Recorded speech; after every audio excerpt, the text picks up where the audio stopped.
श्री सच्चिदानंद सद्गुरु साईनाथ महाराज की जय। सद्गुरु श्री साईनाथ निशरत बाबूजी की जय। Rose Petals, Volume 5, Chapter 8, The Mind. Devotee. Guruji, what is peace of mind? Guruji, not splitting the mind into pieces. Peace of mind is keeping it in one piece.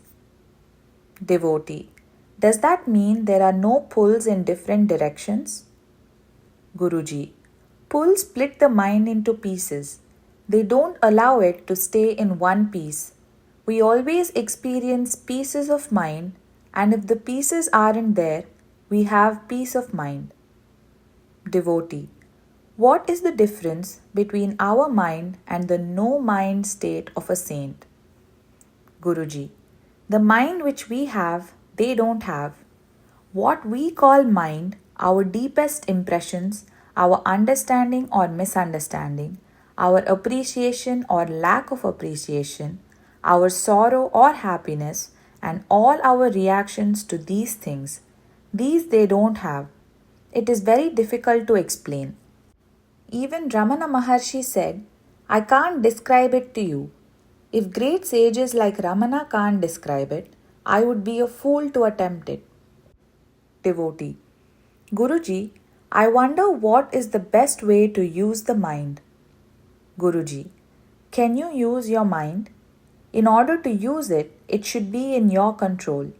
So, what is the point of my telling you how to make the best use of your mind if you haven't got control over it? If I tell you, can you do it? Devotee. At times when emotions are very strong, it would help to have some reasoning. Guruji. The fact that you have such strong emotions shows that your mind is not under your control. The problem is not with the mind, but with the emotions that trigger the thoughts. As your emotions, so your thoughts. So, when you get an emotional harmony, a stability, then your mind will be calm and under your control. Then automatically you'll know how to use it and how to make best use of it. When you want to use it, you'll use it, and when you don't want to use it, you'll keep it aside and just store it somewhere. There are also certain thoughts that don't have a particular emotion attached to them. They are stray thoughts and they can be controlled by different practices. Devotee. Is there a need to control even stray thoughts? Guruji. Yes, because they weaken our attention and focus. Our energy is being used and misused by stray thoughts that are useless. They're like those stray dogs always barking outside in the street, disturbing us. When we have some control over stray thoughts, they become like pet dogs, only barking when there's a need. The main problem is we don't have a strong enough desire to get rid of even these. Why do stray thoughts come? They come to fill the gap of not having a strong, positive emotion that can give rise to a meaningful thought. When there is such a vacuum or void, then stray thoughts come and fill the gap. They are the stuffing that fills the hollowness. So, a positive emotion is needed to strengthen our focus. Devotee. Do you mean by focusing on love for the Sadguru, we can bring the other emotions under control? Guruji. Yes, controlling the emotions through love, experiencing and expressing love, triggering love, inculcating love, and so on. When I talk about controlling stray thoughts, that is what you do when you sit quietly in meditation or repeat Baba's name or focus on Baba's picture or read about him. There are so many techniques, stray techniques, which you can adopt and practice anytime. Devotee. But when the emotions are disturbed, techniques don't seem to work. Guruji. The only technique for that is love. It is not in your hands. That's why I don't ask you to do anything. You can only take care of your stray thoughts. When you take care of them, you will become a pet, Baba's pet. Otherwise, your mind is like a stray dog. Whatever we see attracts us and we run after it. Whenever something is offered, we greedily grab for it. It's free, let's take it. That's the sign of a stray dog. Your identity is based on your emotions, not on your thinking mind. What you are, the basic personality, is the emotions. They are deeper than thoughts. Based on your emotions, the thoughts arise. That is why in Vedanta they say the heart is like the sun and the mind is like the moon. The moon gets its luminosity from the sun. The mind is like the screen and the heart is like the projector. That is the analogy Bhagavan gave. Just think of it and you'll come to know. If you want to effect any change, you have to work at the level of the heart, on the projector, not the screen. The problem is, your mind is often opposed to your heart. When they become friends, you see they are only parts of a larger whole that complement one another, and then mind and heart start to evolve. Devotee. How can we know the mind? Guruji. How do we come to know anything? By observing it. In order to know me better, you have to observe me. What is he doing? How is he sitting? How does he do things? Like that, to know your mind, you have to observe it. When you go on observing and noticing, then you'll get to know all the mechanisms of the mind.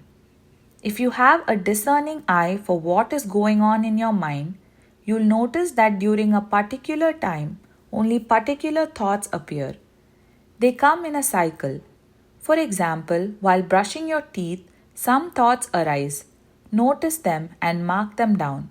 The next day, when you are brushing your teeth, you'll notice the same kind of thoughts are there. Or when you're walking down the stairs, a particular thought will arise and not occur again for the next 24 hours until you walk down the stairs again. Suddenly, the thought appears again on its own. The mind works in different cycles, and based on the workings of the mind, its habits and cycles, so many spiritual practices have been designed. Mantra, japa, dhyana, pranayama, all these things. They are all centered on getting rid of these cyclical patterns. That's why a fixed hour of meditation is good. Not that one has to meditate only then, you can meditate longer or leave early if you have urgent work. You won't necessarily notice the difference immediately, but by going on practicing, you'll start to feel the difference. For instance, if you meditate between 9 and 10 in the morning and 7 and 8 at night every day, after a month or so, wherever you are, whatever you're doing, even in an office or in a meeting, the mind starts to get calm. Automatically, the state of meditation is induced without any effort. This is due to the nature of the mind. You need not understand all the intricacies of it. You will come to know by continuing to observe it. Then it won't trick you, you can trick it. Now that you have taken up the job of detection, keep your mind under constant surveillance. Devotee. What is the connection between stopping thoughts and experiencing bliss? And how are concentration techniques helpful for that purpose? Guruji. In the Yoga Sutras, Patanjali says that the object of yoga is not concentration. He says, Yoga chitta vritti nirodha. To stop the flow of thoughts is yoga. That is his definition. We are all trying to concentrate on one thing or another to make our minds one-pointed so that the mind deeply expands. Sticking to the sense of expansion is in one way also concentration. There, instead of focusing on a limited object, you are concentrating on an expanded object. Usually, what we mean by concentration is being one-pointed, continuously sticking to a particular object or function of the mind. Some people say to just watch the watcher and keep awareness of your own eye. Others say to watch the flowing thoughts. Still others say, Why watch the thoughts that are not so glorious when we can watch a glorious form like Sai Baba? There are many different methods, but they all give you the post of a watchman to constantly watch something or other to achieve a continuous watchfulness or mindfulness. It is not a matter of trying to get awareness. Awareness is already there. But instead of being aware of so many objects, we want to make it aware of just one object, whether it is Sai Baba, our thoughts, our mind, or the so called self, whatever suits our temperament. The nature of the mind is that it is constantly moving from one thing to another. If we stop that movement, the mind will stop. In order to get to that state, these teachings want you to hold on to one object. Now I have explained what concentration is. The question was, in what way is concentration related to bliss? Because a kind of bliss seems to be the objective of everyone who practices meditation. Whether you call it bliss, the unconditioned state, liberation, or nirvana, they are all different words for a state of fulfillment. In what way is the watching of a particular object and the stoppage of thoughts congenial to the experience of bliss? We have been given to understand that bliss is something already embedded within us, but thoughts act as obstructions that veil the bliss like a curtain. So, if you stop the flow of thoughts and remove the curtain, you will experience the bliss already inside. That is why it is called insight. By constantly watching inside, different curtains are removed, and then you'll take sight of what is behind the curtains. This is the concept that underlies those teachings. There are thousands of techniques, but as far as I know, most of them focus on removing obstructions to something that is already there naturally inside you. The fundamental problem is that you always relate to bliss as an object. It is already there and you only have to tap into it or find the right key that opens the door to it, to that room of bliss. Even concentration on form leads to formlessness. By concentrating on one object, the mind's habit of constantly moving from one object to another is stopped, and the mind remains focused on that one object. Then, automatically, it becomes introverted, becoming one with full awareness. In Sanskrit, they call this Chaitanya Ghanata. Whether the techniques are useful or not, and whether they are really related to your fulfillment or not, is a different subject. What I'm trying to tell you is, instead of thinking how to stop your thoughts, try to think of why the thoughts are coming. Trying to stop the thoughts is going against the current. Even trying to watch the mind is also, in one way, going against the current. Why aren't you able to watch your mind when you are really interested in something, or when you are having negative thoughts or getting angry? Why do you become one with the thoughts?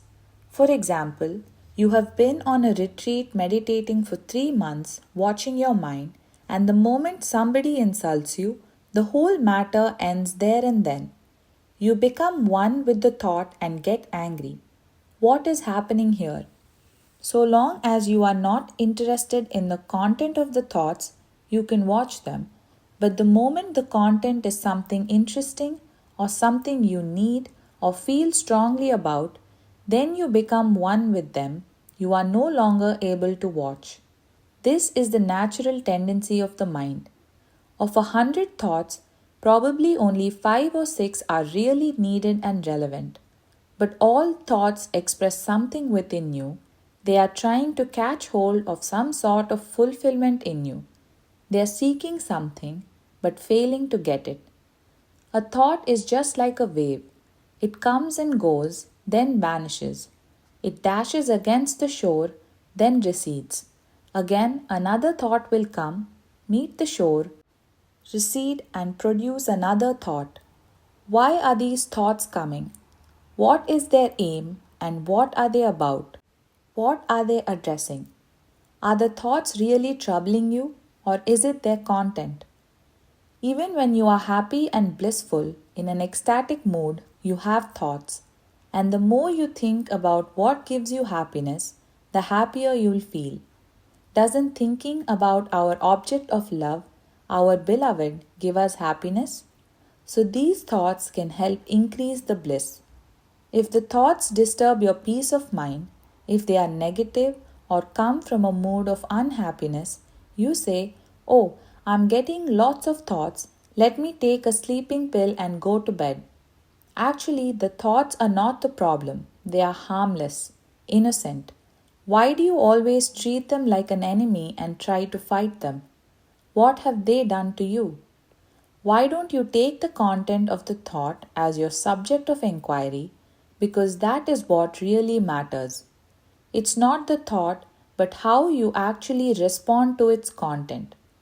When you are sitting in meditation, so many thoughts arise. Whether you observe them or become one with them, whatever it may be, what is the content of the thoughts?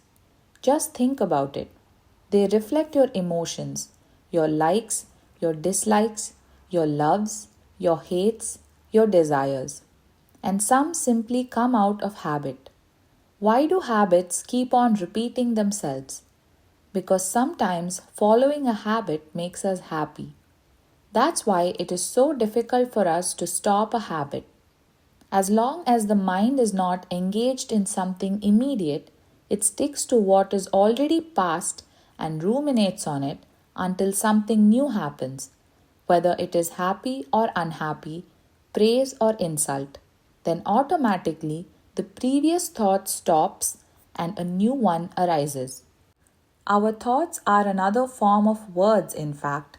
Words are not only the spoken sounds, there are also unspoken words, all our thoughts. In a drama, there are two types of speaking: dialogue or soliloquy. Our thoughts are our soliloquies. We talk to ourselves in our thoughts. There is such a human need for expression that even when nobody is there, we express at least to ourselves. Devotee. Does fulfillment have no name or form? Guruji. It has a form and you've just named it fulfillment. Depending upon the language, you can give it any name. All our emotions, all our feelings and thoughts have some kind of form. That is how we differentiate between one emotion and another. Just think about it. Happiness, envy, anger, discontentment, peace, fulfillment, they each have their own form. If they had no form, they would be merged with one another. How would you be able to distinguish between happiness and unhappiness? And what kind of form is it? If you have the patience, you can know. It will take you from the gross to the subtle. When you speak, every sound has a form of its own. Going deeper, you'll find every thought has a form of its own. Which feeling, which emotion does a thought spring from? It too has a form. This going subtler and subtler reveals more and more subtle insights and takes us to the base. This is what Vipassana is about. Devotee. How can we visit the place where thoughts come from? Guruji. That's what all this is about. Why you're sitting here to buy a ticket to travel there. Devotee. Where is the ticket? Where do we travel to? Guruji. You're all sitting here in a travel agency, paying the price of your patience, your ego, your mind, your devotion, and paying the price of love. You buy the ticket to go to that place. First, have the ticket, go to that place, get yourself familiarized, then I will give you my address. Shri Sachidananda Sadguru Sainath Maharaj Ki Jai. Sadguru Shri Sainath Nisharat Babuji Ki Jai.